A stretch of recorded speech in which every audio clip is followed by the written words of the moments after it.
अभी गुरुजी कितनी बढ़िया बात बता रहे थे।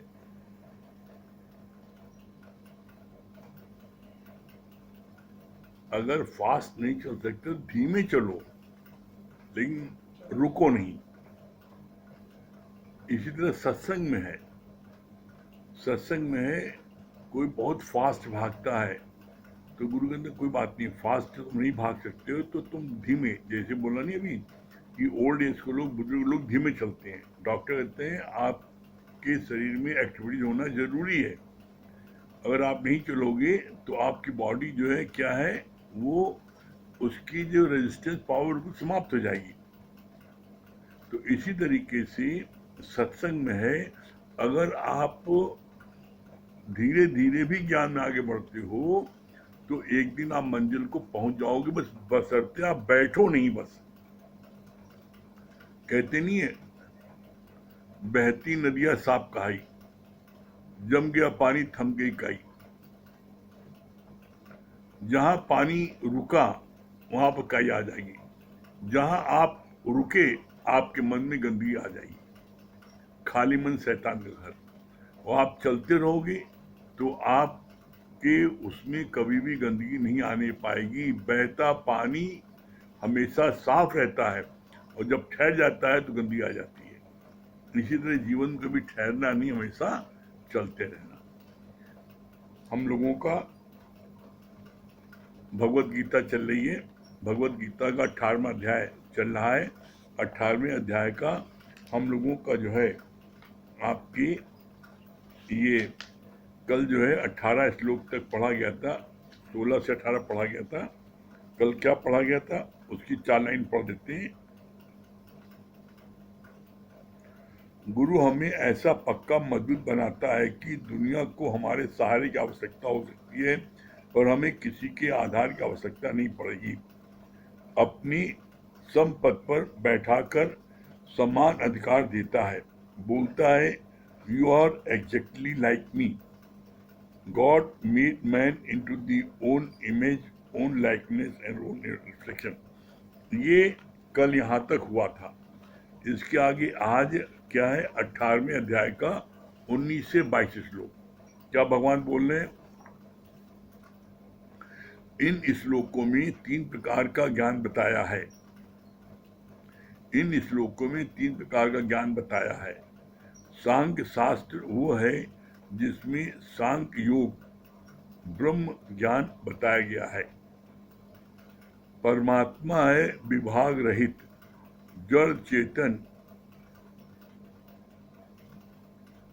अस्थावर जंगम। जो भी कुछ तुमको दिखाई देता है वो सब एक ही ब्रह्म का विस्तार। नानक का भी अर्थ है ना ना एक, ना अनेक। सर्व में ज्योति ज्योति है सोई, उसते चारण सबते चारण होई। जब शरीर को ही अपना नहीं मानना है तो मेरा मत, मेरा ज्ञान, मेरा पंथ कहां से आया। कितनी बढ़िया बात गुरुजी ने बोली है। यहाँ पर क्या बोला? सांख्य योग क्या है? सांख्य योग है ब्रह्म विद्या। बोला इसमें इन श्लोकों में 3 प्रकार का ज्ञान बताया है। सांख्य शास्त्र वो है जिसमें सांख्य योग ब्रह्म ज्ञान बताया गया है। ब्रह्म ज्ञान को ही सांख्य योग कहते हैं। और ब्रह्म ज्ञान जो है वो बोला इसके लिए कि वो आपके सारी समस्याओं का समाधान इसी ब्रह्म ज्ञान में है। गीता ज्ञान, ब्रह्म ज्ञान कहो, गीता ज्ञान कहो, सांख्य कुछ भी कहो, एक ही बात है। क्या बोला? परमात्मा विभाग रहित है, जड़ चेतन, अस्थावर जंगम। जड़ चेतन जो है, जड़ और चेतन, जड़ माने क्या है? जैसे पेड़ पौधे, ये जड़ है। जीव वो जो है आपके क्या है, वो चेतन है। इसी तरीके से अस्थावर जंगम, ये जो है आपके जो भी चीज बोलते हैं, अस्थावर मतलब जो चीज एक स्थान पर स्थित रहती है, जैसे पहाड़, पेड़, ये एक स्थान पर। जंगम मतलब जो चलते फिरते। जीव तो बोला ये सब में विभाग है, इसमें त्याग है, लेकिन ब्रह्म में कोई त्याग नहीं है, कोई ग्रहण नहीं है और विभाग रहित है। कैसे विभाग रहित है? बोला जैसे आकाश, ब्रह्म की तुलना, आत्मा की तुलना आकाश से की जाती है।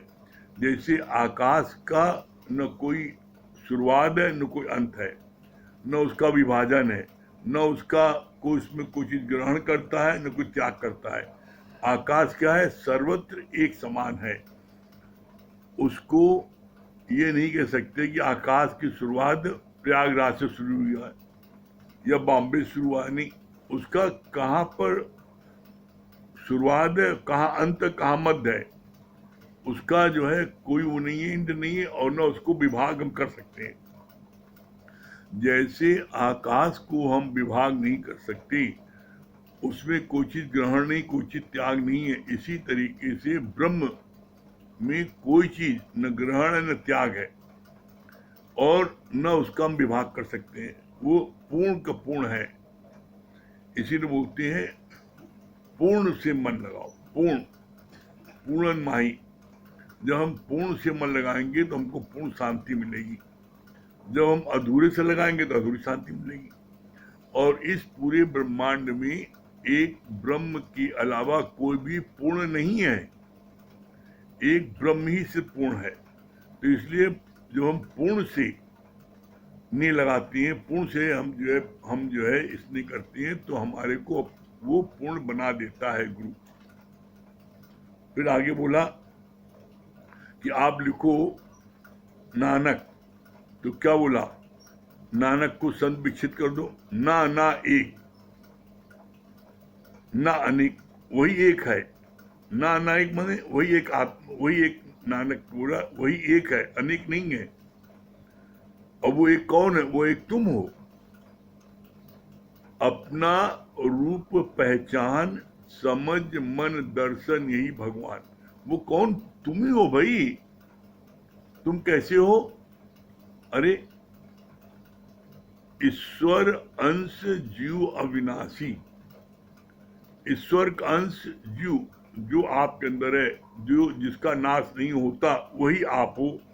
तो जैसे ईश्वर का नाश नहीं होता, वैसे आपका भी नाश नहीं होता। ये शरीर का नाश हो सकता है, लेकिन इस शरीर में जो वो शक्ति है उसका नाश कभी नहीं हो सकता। तो वो शक्ति आप अपने को महसूस करो। और वो शक्ति आप महसूस कब करोगे? वो शक्ति महसूस करो कब? जब आप नित्य सत्संग में बैठोगे, जब आप गुरु का संग करोगे। तो as the company so the colour. जैसा आप संग करोगे वैसा आपको रंग हो जाएगा। फिर क्या बोला आगे? कितनी अच्छी बात।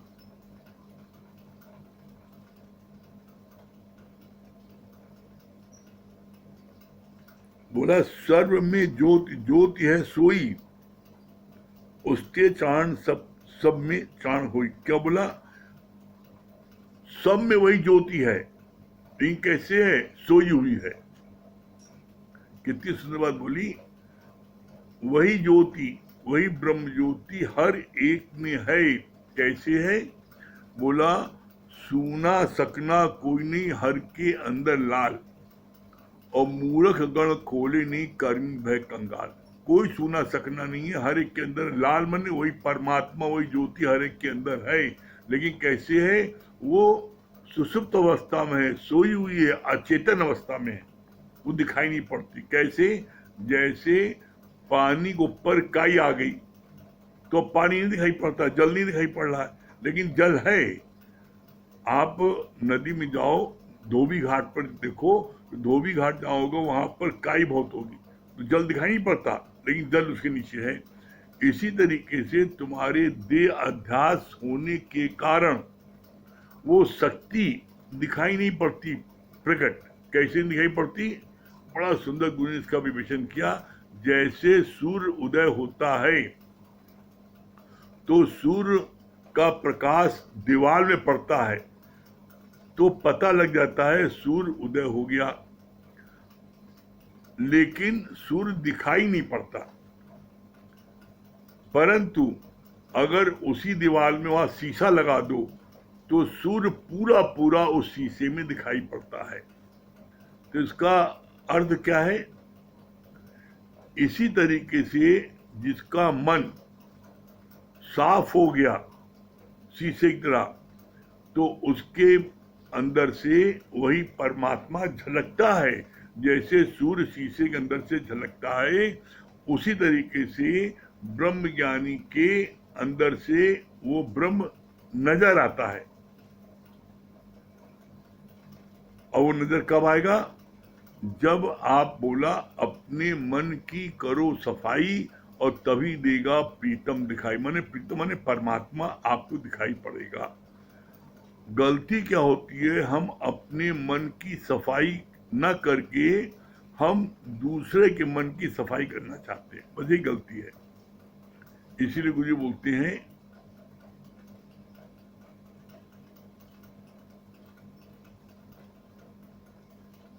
अंतर्दृष्टि, बोलती हैं जो तुम्हारी चम की दृष्टि बाहर देखती है, उस चम की दृष्टि से अब अंदर देखो। सकल द्वार बंद समाधि लगा के देख और अंतःकरण में ज्ञान की ज्योति जला के देख। तुम अंतःकरण में ज्ञान की ज्योति जला के देखो तो तुम्हें अपना रूप तुम्हें पता लग जाएगा। तुम्हारा रूप कौन सा है? तुम वही ब्रह्म हो, वही भगवान हो, वही आत्मा हो, वही शक्ति हो। लेकिन चूंकि आपने जीव भाव वालों का संग किया तो आपका जीव भाव प्रकट हो गया, ब्रह्म नहीं प्रकट हुआ। जैसे शेरनी का बच्चा बकरियों के झुंड में पलने लगा। शेरनी ने बच्चा दिया, दहाड़ा, तो शेरनी जो बच्चा दिया और वो जो है जंगल भाग गई और बकरियों के झुंड में पलने लगा। तो वो अपने को बकरी जानने लगा। जब एक दिन शेर ने देखा उसको तो बोला, अरे ये तो शेर, ये तो हमारा जात का है। बोला कि हमारा तुम्हारा एक रूप है, अपना रूप पहचान। तो उसको विश्वास नहीं हुआ तो उसने नदी में ले जाके उसके रूप को दिखाया, देखो तुम्हारा और मेरा एक रूप है, तुम भी शेर हो, तुम बकरी नहीं हो, और तुम मेरी तरह दहाड़ सकते हो, दहाड़ो देखो। जब दहाड़ो देखो सब बकरी भाग जाएंगी। जब उसने दहाड़ा सब बकरी भाग गई। तो इसी तरीके से हम अपने स्वरूप को भूल बैठे थे जीव भाव वालों के संग रहते रहते। जब जीवन में गुरु हमको मिला, गुरु ने हमको बताया जात तुम्हारी आत्मा परमेश्वर परवार है और बेगमपुर का रहने वाले करते हम सब प्यार है। बोला तुम कौन हो? गुरु हमको हमारी पहचान बताता है, यू आर दैट। जब गुरु हमको पहचान बताता है तब हमें पता लगता है मैं भी वही ब्रह्म हूं, मैं भी वही शक्ति हूं। फिर आगे बोला,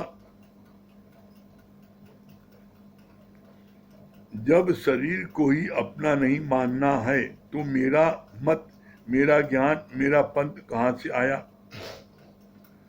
जो बात कृष्ण ने कही, नानक ने कही, वही बातें यहाँ दोहराई जाती हैं। कितनी प्यारी बात बोली भगवान ने। मेरा पंथ, मेरी जाति है, मेरा कुल, ये सब कहां से आया? ये सब तुमने बना रखा है, परमात्मा नहीं बनाया है, ये तुमने बनाया है। मेरा जात, मेरा पंथ, मेरा ज्ञान, अरे ये चीजें जो है, ये चीजें तुमने अपने मन से बना रखी हैं। तो बोला इसके लिए कितनी अच्छी बात बोली। यहाँ जो ज्ञान चलता है, यहाँ ज्ञान चलता है नानक का, कबीर का, कृष्ण का। जो बातें वहां बताई गई वही बातें यहाँ पर चलती हैं, दोहराई जाती हैं।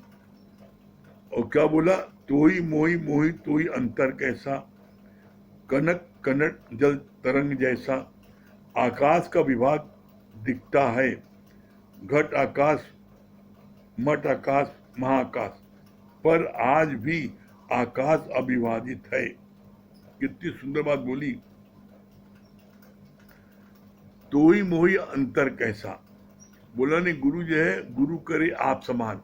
गुरु जी पहले ही बोलते हैं जो तू है सो मैं हूं, और जो मैं हूं सो तू है, मोही तो भेद कैसा, हमारे तुम्हारे कोई भेद थोड़ी नहीं है, तुमने भेद मान रखा है।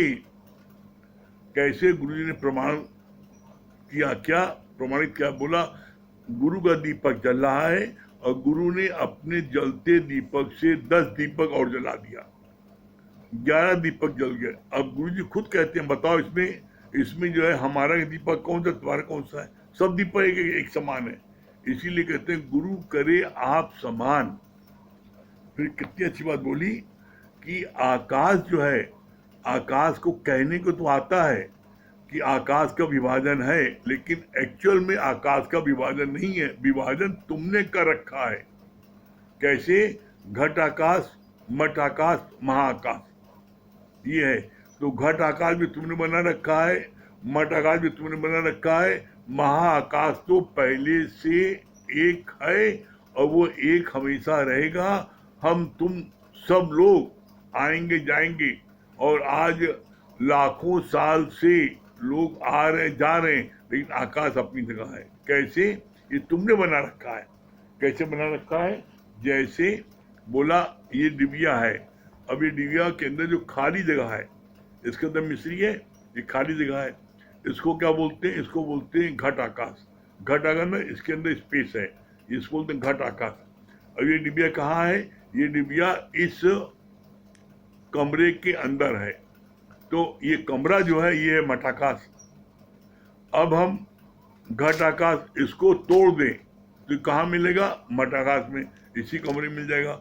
अब इस कमरे के हम बाहर जाएं, इस कमरे को तोड़ दें तो क्या होगा, महाआकाश मिल जाएगा। तो महाआकाश तो पहले से अपने स्थान पर मौजूद है, उसमें कोई रद्दोबदल नहीं है। ये घट आकाश मठ आकाश, इसमें रद्दोबदल ये फिर होता है। तो बोला कहने को तो बोलते हैं घट आकाश मठ आकाश, लेकिन एक्चुअल में महाआकाश ही है और वो हमेशा रहेगा। क्या बोला आगे, उस महाआकाश का विभाजन नहीं किया जा सकता। शरीरों के कारण आत्मा पृथक पृथक प्रतीत होता है, पर वास्तव में आत्मा एक ही है। गुरु बोलता है मेरे को भी देख करके नहीं जानो, पर आत्म रूप से देखो। कितनी प्यारी बात बोली। बोला शरीरों के कारण आत्मा पृथक पृथक प्रतीत होता है। अब जितने लोग हैं उतनी आत्माएं हैं, ये प्रकट होता है, ठीक है। हाँ,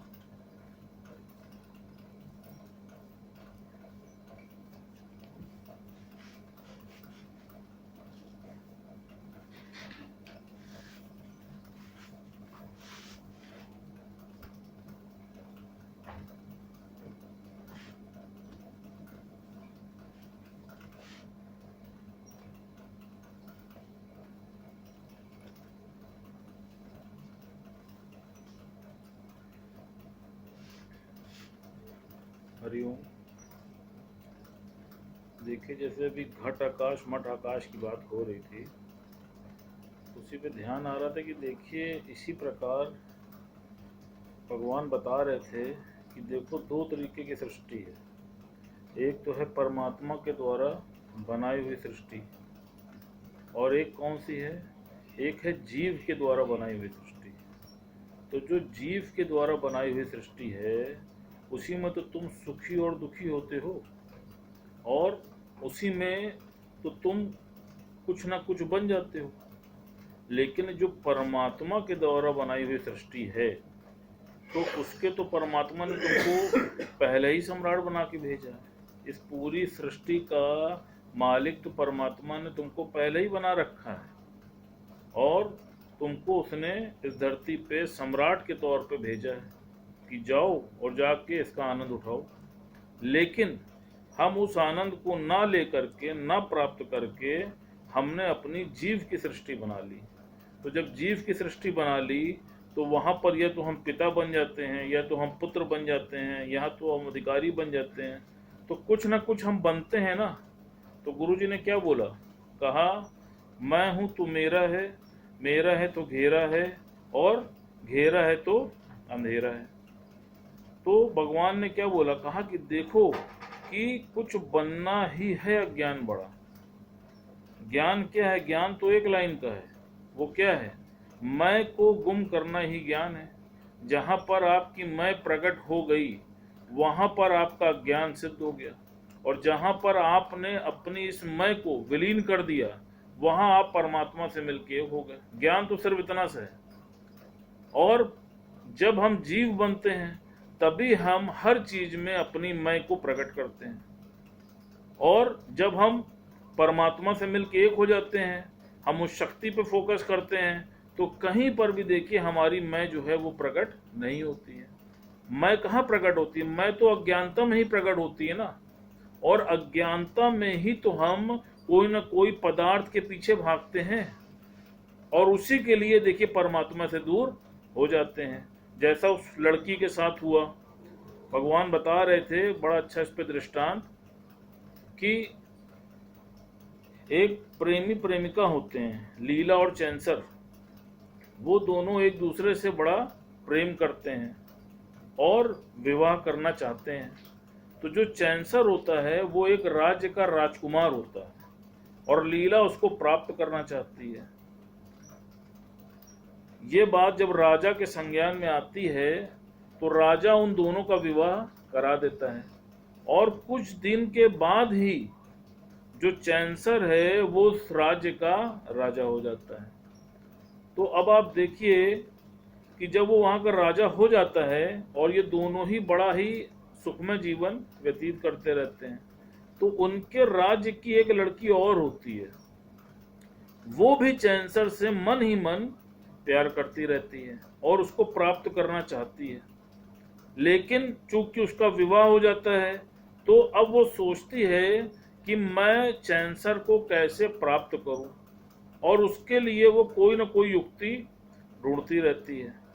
तो उसके मन में एक भाव आता है कि क्यों ना मैं रानी की दासी बन जाऊं। अगर मैं रानी की दासी बन गई तो इस बहाने मैं कम से कम राजमहल में तो रहूंगी और राजा के करीब रहूंगी। तो ये सोचकर वो उस रानी की दासी बन जाती है और उसकी सेवा अर्चना करने लगती है। एक दिन मौका देखकर वो रानी को एक 9 लखा हार दिखाती है, बहुत ही नायाब। रानी उसको देखते ही मान उस हार पर मोहित हो जाती है और उससे उस हार की कीमत पूछती है। तो जो दासी होती है वो कहती है इस हार का मूल्य नहीं है, इस हार की कीमत कुछ और है। तो कहती है बताओ। तो कहती है इस हार की कीमत 1 रात चैंसर के साथ। तो ये बात सुनकर रानी अवाक रह जाती है, और चूंकि वो हार उसको इतना अधिक प्रिय हो जाता है कि उसको वो छोड़ना नहीं चाहती है। फिर वो उसके मन में आता है कि चलो एक काम करती हूँ, जब राजा सो जाएगा तब इसको उसके कक्ष में भेज दूंगी, तो इसकी भी बात हो जाएगी और वो हार भी मुझको प्राप्त हो जाएगा। वो ऐसा ही करती है। जब चैंसर सो जाता है तो उसको वो उसके कक्ष में भेज देती है। थोड़ी देर के बाद जब उस राजा के कक्ष में जाती है तो जो राजा चैंसर होता है वो जाग जाता है और उस दासी को लीला समझ के उससे बात करने लगता है। तो जब बात करने लगता है तो जो दासी होती है वो खड़ी हो जाती है और खड़ी होकर के उस राजा से बोलती है कि मैंने आपको एक हार के बदले 1 रात के लिए खरीदा है।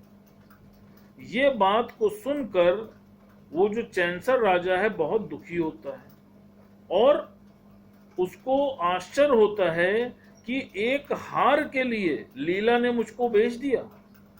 तो वो बहुत क्रोधित होता है और क्रोधित होकर के वो लीला लीला चिल्लाने लगता है। लीला जब उसके सामने आती है तो वो इतना क्रोध में आ चुका होता है, वो उससे कहता है कि मैं तुम्हारा आज से और अभी से मैं तुम्हारा त्याग करता हूं।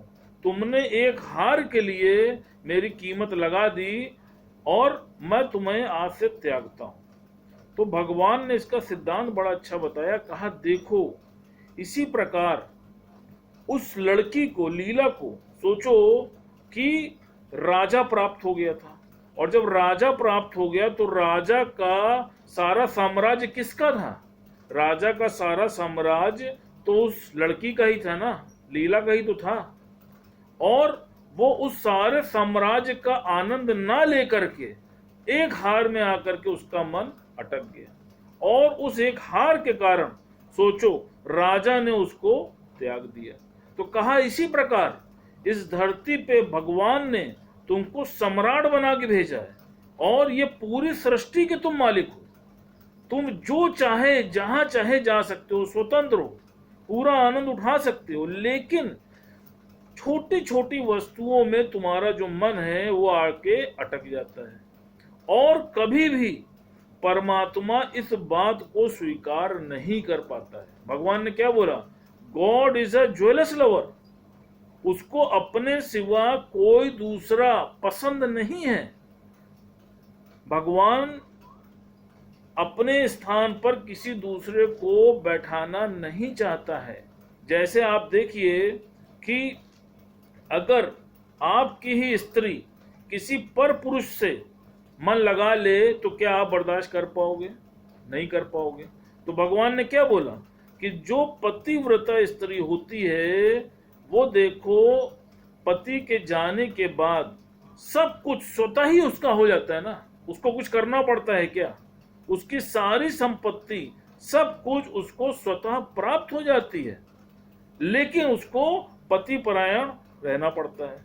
इसी प्रकार तुम सोचो कि तुम जब परमात्मा की जगह अपने हृदय में किसी भी वस्तु विशेष को स्थान देते हो तो परमात्मा उसको कैसे स्वीकार कर सकता है? फिर आप देखो कि जब बच्चा मां के गर्भ में होता है तो वो उससे क्या प्रॉमिस करता है? गॉड से। इस धरती पे जो सबसे बड़ा नरक है वो क्या भगवान ने बताया? कहा है मां का गर्भ। और मां का गर्भ क्या है? गंध मूत्र का थैला है, और उसमें बच्चा उल्टा लटका होता है। तो उस समय वो परमात्मा से क्या विनती करता है? वो भगवान से यही तो विनती करता है कि प्रभु मुझे इस नरक से बाहर निकालो, और मैं सिर्फ और सिर्फ तुम्हारा ही चिंतन और सुमिरन करूंगा। 9 महीने वो उस नरक में रहता है, और बाहर आने के बाद भगवान की जो ये माया है वो उसको अपने घेरे में ले लेती है, और फिर वो परमात्मा को भूलकर वो इस माया और इस वस्तु विशेष को पकड़ने में लग जाता है। तभी तो वो परमात्मा से दूर हो जाता है। और ये सब भी हम अपनी अज्ञानता में करते हैं। लेकिन जब गुरु हमारे जीवन में आता है, गुरु हमारे जीवन में वो प्रकाश लाता है, जैसा बताया ना कि गुरु ने अपने दिए से 10 दिए जला दिए, तो वो सारे दिए इक्वलेंट हो गए ना। जो मैं हूं सो तू है, और मोहि तो ही भेद कैसा। गुरु तो पहले दिन हमसे कहता है, और वो आपको आप समान बना देता है। तो जब हमारे जीवन में ये प्रकाश ज्ञान का आ जाता है, तब हमारी समझ में आता है कि हम कहाँ इन छोटी छोटी वस्तुओं के लिए भागते थे। फिर आप देखिए ना, दुनिया में जितने भी झगड़े हैं वो किसके लिए हैं? जर जोरू या जमीन, इसी के लिए तो झगड़े हैं। भगवान बता रहे थे ना कि तुम हमेशा कामनी, कंचन और कीर्ति में ही तो फंसते हो। जैसा उस लड़के को उसके गुरु ने बोला, एक शिष्य रहता है, और उसके गुरु जी जब समाधि लेने वाले होते हैं तो वो अपने शिष्य को बताते हैं कि बेटा देखो, कामनी, कंचन और कीर्ति, इन तीनों से बच के रहना। कहता है ठीक है गुरुजी, और उसको ये ज्ञान देके वो समाधि ले लेते हैं। तो जब वो आश्रम से लौटने लगता है तो लौटते समय रास्ते में जंगल पड़ता है। जंगल में उसको सोने की खान दिखाई पड़ती है। तो जब वो सोने की खान को में देखता है और उसमें घुसता है तो उसको अपने गुरु का पहला वचन याद आ जाता है कि गुरु ने कहा था कि कामनी से दूर रहना, इसमें मत फंसना। तो वो क्या करता है, वो बाहर निकलने लगता है। तो निकलते समय उसके मन में भाव आता है कि क्यों ना इस धन से अपने गुरु के लिए एक बहुत ही सुंदर मंदिर का निर्माण कराऊं और वहां पर अपने गुरु की प्रतिमा को स्थापित करूं, उनका नाम करूं। अब उसके मन में यह भाव आ जाता है तो सोचता है कि चलो इस सोने को ले चलते हैं और ये सोना मंदिर बनवाने के काम में आएगा। तो वो क्या करता है, वो सोने को ले लेता है, बोरी में भर के जाने लगता है। कुछ दूर आगे जाता है जंगल में तो रास्ते में उसको डाकू मिल जाते हैं और वो सब डाकू उससे सोना लूट लेते हैं और उसकी काफी पिटाई भी करते हैं और पीटने के बाद उसको एक पेड़ से रस्सी से बांध देते हैं और सारे डाकू भाग जाते हैं। तो उसके मन में अब ये भाव आता है कि देखा, तुम कामनी के चक्कर में फंसे और तुमने गुरु की बात को नहीं माना तो तुम्हारी ये दुर्गति हो गई। और वो बड़ा ही मन ही मन पश्चाताप करता रहता है। अब वो अपने से प्रॉमिस करता है कि ये जो भूल हो गई ठीक है, लेकिन कंचन और कीर्ति में अब मैं नहीं फंसूंगा। किसी प्रकार से वो अपनी रस्सी को काट करके वहां से भागता है। अब जब भागता है तो उस समय काफी रात हो चली होती है और बारिश भी होती रहती है। तो भागते भागते उसको थोड़ी दूर पे एक झोपड़ी दिखती है। तो वो वहां पे झोपड़ी पे जाके पूछता है कि ये झोपड़ी आखिर किसकी है। तो पता चलता है कि वो जो झोपड़ी है वो एक वैश्य की है। अब चूंकि रात काटनी थी तो वो क्या करता, तो वो उस वैश्य से उस झोपड़ी में रहने का निवेदन करता है। वो वैश्य बोलती है कि ठीक है, आप रुक जाओ। कमरे के कोने में वो व्यक्ति लेट जाता है। थोड़ी देर के बाद वैश्य का जो मन है वो चंचल हो जाता है और वो उस व्यक्ति से बोलती है कि आप तो संत हैं, आप यहाँ क्यों लेटे हैं, आपका स्थान तो वहां खाट पे है, आप आ करके खाट पर सो जाइए। तो उसके मन में उमंग आती है और वो जा करके खाट पे सो जाता है। तो जब वो खाट पे लेटता है तो अब उसका जो मन है वो बार बार वैश्य की तरफ ही केंद्रित होने लगता है और फिर वो उस वैश्य से 2 पुत्र भी होते हैं और वो उसके साथ काफी समय तक वहां रहता है। कुछ दिन के बाद वो उस वैश्य को एक व्यक्ति से बात करते हुए देख लेता है। उसको अपने गुरु का फिर वो वचन याद आता है कि देखो, कामनी कंचन में तो तुम फंस चुके, लेकिन कीर्ति में मत फंसना। और वो उस वैश्य को छोड़कर वहां से भाग जाता है। भाग करके वो गंगा जी पे पहुंचता है और समाधि लगा के, मौन की समाधि लगा करके वो वहां पर बैठ जाता है। अब चूंकि मौन में रहने लगता है तो मौन में रहने के कारण उसके अंदर काफी शक्तियां भी विद्यमान हो जाती है। जैसा पहले हम लोग जानते थे कि ऋषि मुनियां देखिए जो तप करते थे तो उनको बहुत सी शक्तियां प्राप्त हो जाया करती थी। तो उसने वो तप किया मौन का, जिसकी वजह से उसको कुछ शक्तियां प्राप्त हो गई। उसी समय उस राज्य का जो राजा होता है उसके पुत्र की तबीयत बहुत अधिक खराब रहती है और वो मरणासन स्थिति पे आया होता है। तो उस देश का जो वजीर होता है वो गंगा जी किसी संत को ढूंढने के लिए आता है और उसके मन में भाव होता है कि अंत काल में जो युवराज है ये अगर किसी संत के दर्शन कर ले तो शायद इसको मुक्ति प्राप्त हो जाए। तो ये बात वजीर उस व्यक्ति को बताता है। तो ये बोलता है कि देखो, मेरे पास बहुत सी सिद्धियां हैं, तुम ऐसा करो कि मेरे सर का ये बाल ले जाओ और ले जाकर उस बालक के सर पर रख देना, वो ठीक हो जाएगा। और ऐसा ही होता है, क्योंकि शक्तियां उसके अंदर अर्जित हो गई थीं, तो जो ये उसने बाल दिया, यही कार्य उस वजीर ने किया, और वो जो राजा का बेटा होता है वो ठीक हो जाता है।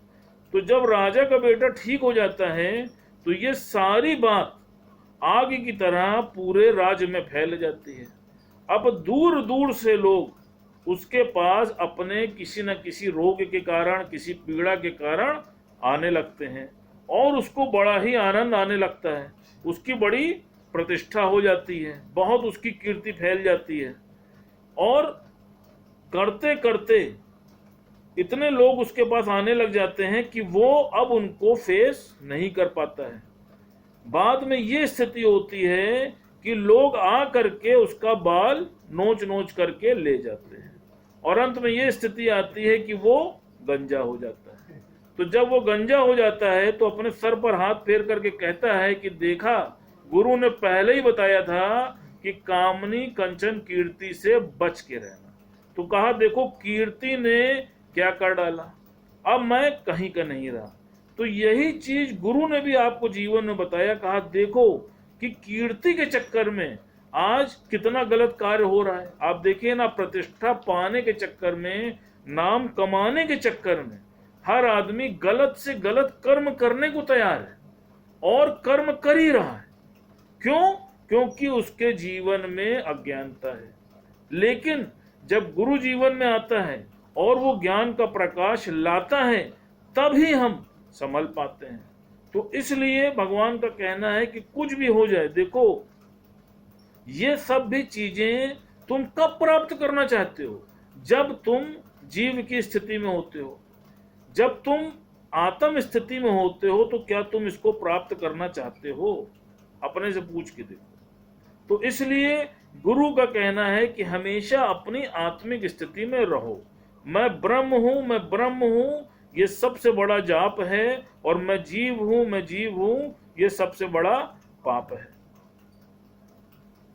बाकी फिर हरि।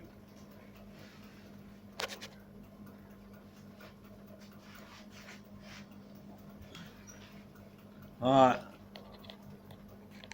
नीलू जी,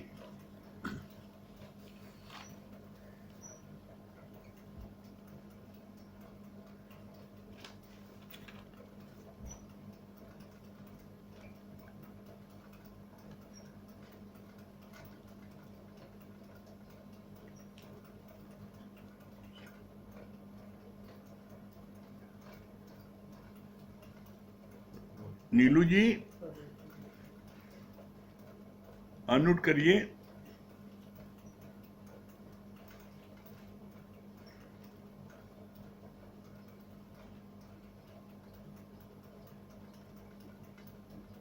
हरिओम गुरुजी। हाँ हरिओम नीलू जी, हरिओम। क्या बता रही हैं? सच बात है गुरुजी, मतलब इतनी अच्छी वाणी चलती है और अनुभव होता है, सच में बिना गुरु के तो कोई भाव पार हो ही नहीं सकता। और बहुत अच्छा लगा गुरुजी, अभी आपने बताया ना, नानक अगर संधि विक्षेप करो तो ना एक नहीं, सब में एक परमात्मा का ही वास है। ये बात बहुत अच्छी लगी। घट आकाश, मठ आकाश और महाकाश है सर्वत्र आकाश, लेकिन मनुष्य ने अपनी सुविधा के लिए उसे विभाजन कर रखा है। ये बहुत अच्छा लगा। और भैया ने हमें दृष्टांत बताया कि कंचन कीर्ति कामनी में सर के बाल तक चले जाएंगे। इसलिए किसी में अटकना नहीं है। हाँ, और भजन सुनाइए। जी गुरुजी। गुरु ब्रह्मा गुरु विष्णु गुरुदेव महेश्वरा, गुरु साक्षात् परब्रह्म, तस्मै श्री गुरुदेव।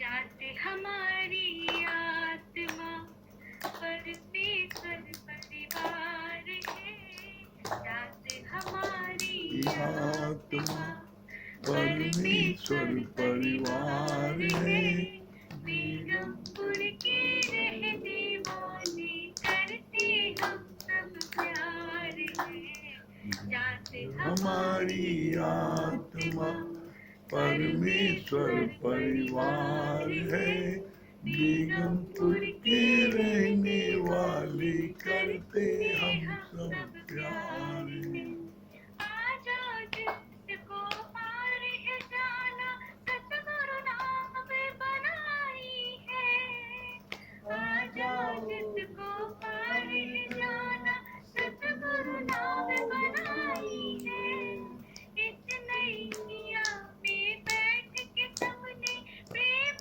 की धुनी लगाई है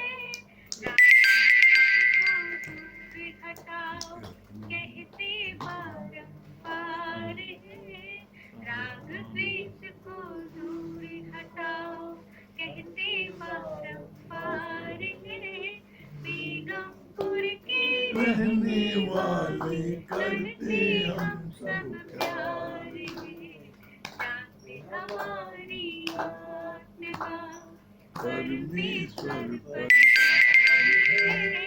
बेगमपुर के रहने वाले करते हम सब प्यार है हम सबका है एक ही नारा सतगुरु मेरा अवतार है हम सबका है एक ही नारा सतगुरु मेरा अवतार है करने आया भव सागर से हम सबको ये पार है सतगुरु नाम जहाज है चढ़े तो उतरे पार है सतगुरु नाम जहाज है चढ़े तो उतरे पार है बेगमपुर के रहने वाले करते हम सब प्यार है जानते हमारी आत्मा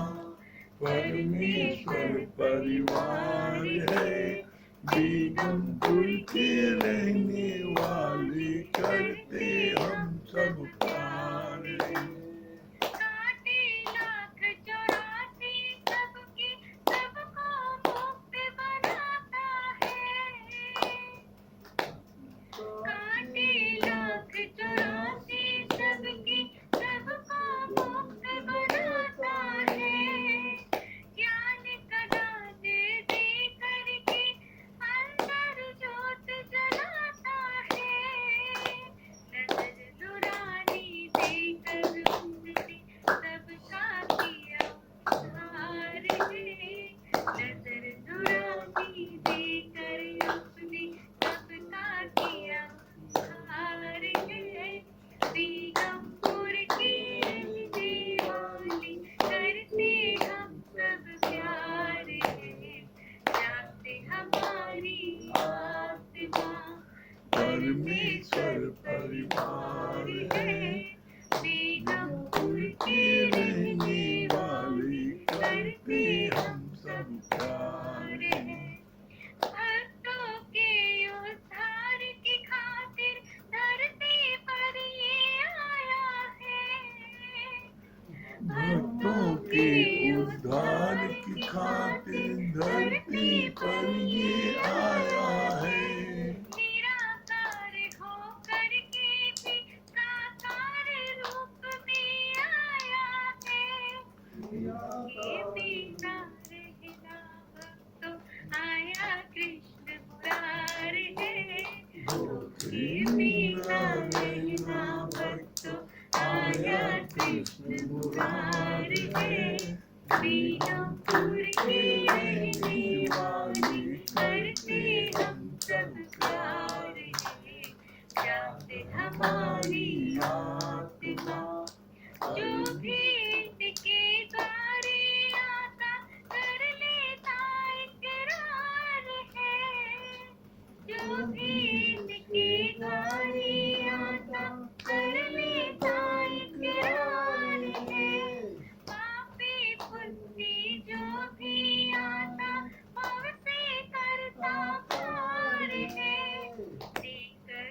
आत्मा परमेश्वर परिवार है।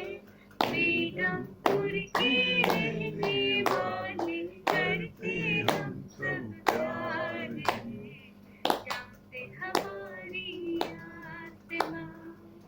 हरिओम गुरु जी। बहुत अच्छा, बहुत सुंदर। और कल भैया को लेकर के कल आइएगा।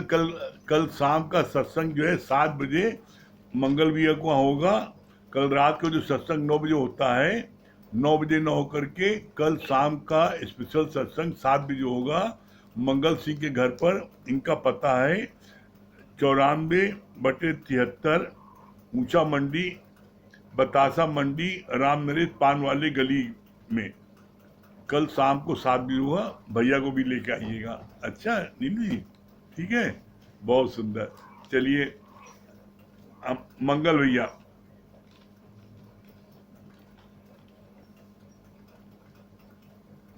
अनु भैया,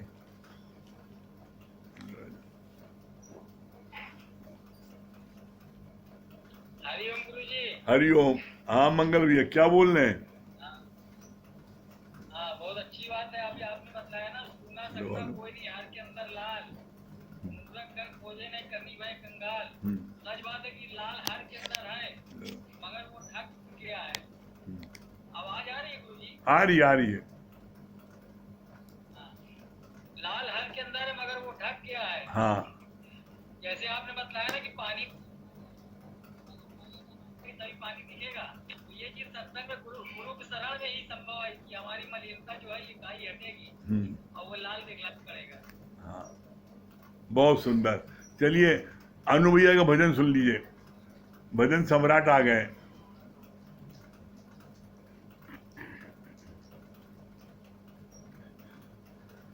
हे मारुति, हे मारुति, हे मारुति, सारी राम कथा का सार तुम्हारी आंखों में। हे मारुति, सारी राम कथा का सार तुम्हारी आंखों में। दुनिया भर की भक्ति का है, दुनिया भर की भक्ति का है भंडार तुम्हारी आंखों में। हे मारुति, हे मारुति, सारी राम कथा का सार तुम्हारी आंखों में। जय जय बजरंग बली, जय जय जय बजरंग बली, जय जय जय बजरंग बली, जय जय जय बजरंग बली, जय जय जय बजरंग बली, जय जय जय बजरंग बली। तुम प्रेम भरी एक गागर हो, शक्ति के अनोखे सागर हो। जहाँ राम नाम का हीरा मिले, जहाँ राम नाम का हीरा मिले, उस हाट के तुम सौदागर हो। करतार की आंखों में तुम हो, करतार की आंखों में तुम हो, करतार तुम्हारी आंखों में। हे मारुति, हे मारुति, सारी राम कथा का सार तुम्हारी आंखों में। जय जय बजरंग बली, जय जय जय बजरंग बली, जय जय जय बजरंग बली, जय जय जय बजरंग बली। लंका को तुम्ही ने जलाया था, जलाया था, जलाया था। लक्ष्मण को तुम्ही ने जिलाया था, जिलाया था, जिलाया था। संजीवनी बूटी ला करके, संजीवनी बूटी ला करके लक्ष्मण को तुम्ही ने जिलाया था। दिन रात लगा रहता प्रभु का, दिन रात लगा रहता प्रभु का दरबार तुम्हारी आंखों में। हे मारुति, हे मारुति, सारी राम कथा का सार तुम्हारी आंखों में। जय जय बजरंग बली, जय जय जय बजरंग बली, जय जय जय बजरंग बली, जय जय जय बजरंग बली। तुम जैसी विभूति न अन्य हुई, प्रभु भक्ति तुम्हारी अनन्य हुई। तुम जैसी विभूति न अन्य हुई, प्रभु भक्ति तुम्हारी अनन्य हुई। प्रतिभा के धनी हनुमान सुनो, प्रतिभा के धनी हनुमान सुनो, तुम्हें पाके धरती धन्य हुई। माता मिथिलेश कुमारी का है, माता मिथिलेश कुमारी का है प्यार, तुम्हारी आंखों में है मारुति। हे मारुति सारी राम कथा का सार, तुम्हारी आंखों में। जय जय बजरंग बली, जय जय जय बजरंग बली, जय जय जय बजरंग बली, जय जय जय बजरंग बली, जय जय जय बजरंग बली, जय जय जय बजरंग बली। हर वीर की शक्ति की शान हो तुम, हर वीर की शक्ति की शान हो तुम लाखों में एक हो हनुमंता, तुम लाखों में एक हो हनुमंता, धरती के लिए वरदान हो तुम। दिन रात लगा रहता प्रभु का दरबार, तुम्हारी आंखों में मारुति। हे मारुति सारी राम कथा का सार, तुम्हारी आंखों में। जय जय बजरंग बली, जय जय जय बजरंग बली, जय जय जय बजरंग बली, जय जय जय बजरंग बली, जय जय जय बजरंग बली, जय जय जय बजरंग बली। बहुत सुंदर। कल हाँ चित्रा जी, और कल सुबह का सत्संग 10 बजे होगा, स्पेशल सत्संग 10 बजे घर पर, और शाम का सत्संग 7 बजे मंगल भैया घर पर होगा, बतासा मंडी। हाँ चित्रा जी, हरिओम गुरुजी। हाँ हरिओम, हरिओम चित्रा जी। हाँ क्या बोल रही हैं? बहुत अच्छा आपने बताया ना कि अपने मन की तरह सफाई तभी देंगे प्रीतम दिखाई। जैसे शीशा साफ रहता है तो उसमें अपना शकल अच्छा दिखता है, उसी प्रकार जब मन साफ रहेगा तो उसमें परमात्मा की झलकते रहेंगे। जैसे जो ब्रह्म ज्ञानी गुरु होते हैं उनको हम सब कहते हैं ना साक्षात भगवान है, तो उनमें परमात्मा झलक रहे हैं और उन्होंने अपने परमात्मा को जागृत कर लिया है, और हमारी परमात्मा भी सोए हुए हैं, अचेतन है, लेकिन गुरु रोज जागृत करवा रहे हैं। गुरु जी करत तब के जन्म को एक ना एक दिन हो। हरिओम। हाँ नरेंद्र भाई, हरिओम। हरिओम। क्या बोल रहे हैं भैया? अरे अन्नू भैया को देख लेते हैं तो ऐसे ही अंदर से खुशी बढ़ जाती है। आज बहुत दिन बाद आए हैं, कहाँ शटर उटर के अंदर दब गए, क्या दुकानुआ में देर हो जा रही है आजकल। बहुत अच्छा आपने बताया कि जो है कामना कीर्ति कंचन से बचाएं, इसमें फंसना नहीं है।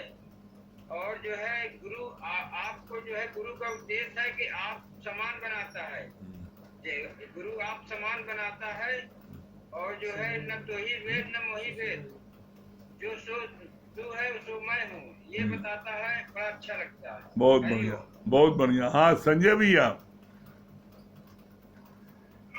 हरिओम।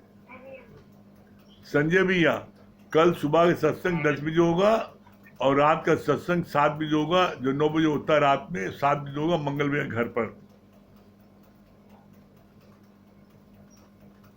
ये बात आवाज आ रही है? हाँ आ रही। हाँ बताइए संजय भैया। बात बहुत अच्छी होता है, जब अपना जीवन इतना जल्दी से परिवर्तन होता है, बदलता है, तब इस ज्ञान पे जाके यकीन होता है। ये बात बहुत अच्छी है। हाँ, सुशीला जी क्या बोल रही हैं? हरिओम। बहुत अच्छा। आज भैया ने दोनों दृष्टांत इतना अच्छा बताया कि उसमें हंसी भी थी और अंदर की गहराई भी थी।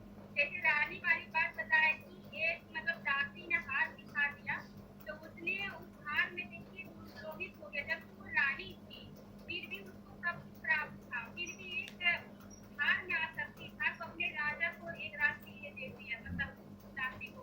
हाँ, तो यही चीज हम देखते हैं, परमात्मा हम कितना चीज दिए हैं, जब शांति हम खोजेंगे तभी होगा, नहीं तो ऐसे आसक्ति कोई चीज में अगर लेकर के रखेंगे तो ऐसे बहुत सुंदर। राम प्रकाश भैया।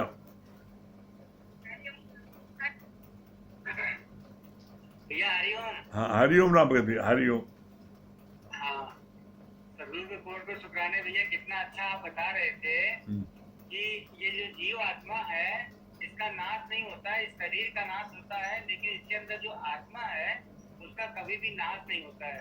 आपने कितना अच्छा उदाहरण दिया कि जब अपना मन अंतर की करो सफाई तभी देवी का प्रीतम दिखाई। कितना सूर्य भगवान की आपने बताया कि जैसे सूर्य की रोशनी एक दीवार पे पड़ती है तो उसमें हमें नजर नहीं आता सूर्य, लेकिन जब शीशा वहीं लगा होता है तो सूर्य उसमें नजर आता है। तो इसी प्रकार जब हम अपने मन की सफाई करेंगे तब उसमें भगवान बैठेगा, उसमें भगवान के दर्शन होंगे। बहुत अच्छा लगा था भैया, आपकी तपस्या देख के बहुत अच्छा लगता है कि हमें इतने अच्छे गुरु मिले हैं, इतना हमें प्यार मिल रहा है, हम लोगों को सत्संग मिल रहा है, कितने अच्छे से हम लोगों का समय बीत रहा है भगवान के शरण में है। बहुत अच्छा लगता है भैया, बहुत अच्छा हाँ, लगता है। मिथिलेश जी। और अनु भैया को भी धन्यवाद। हाँ, जब तक ननद भैया, अन्नू भैया को भी हरिओम। हरिओम। बहुत अच्छा लगा भैया, आज का कंचन कामनी खेती वाला जो दृष्टांत था वो बहुत अच्छा लगा। गुरु कैसे दृष्टांत से हमें समझाता है, और ये गुरु की शरण में ही रहने की ये संभव है कि कामनी कंचन खेती से बच के रहो। और शुक्राना। बहुत सुंदर। चलिए, टाइम हो रहा है। ओम को जाप कर लें 3 बार। और कल की सूचना, कल संडे है, कल सत्संग सुबह 10 बजे, स्पेशल सत्संग 10 बजे होगा घर पर हमारे, और रात में 7 बजे मंगल भैया के घर पर होगा सत्संग। आप सब लोग वहाँ पर निमंत्रित हैं। मंगल भैया घर पर बतासा मंडी में, उनका पता जो है एक बार फिर से बता दें, मंगल सिंह, बतासा मंडी, राम नरेश पान वाली गली में, राम नरेश पान वाली गली में, शाम को 7 बजे होगा। ठीक है, चलिए ओम का जाप कर लें हम लोग।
सभी प्रेमियों को हरिओम, राम राम।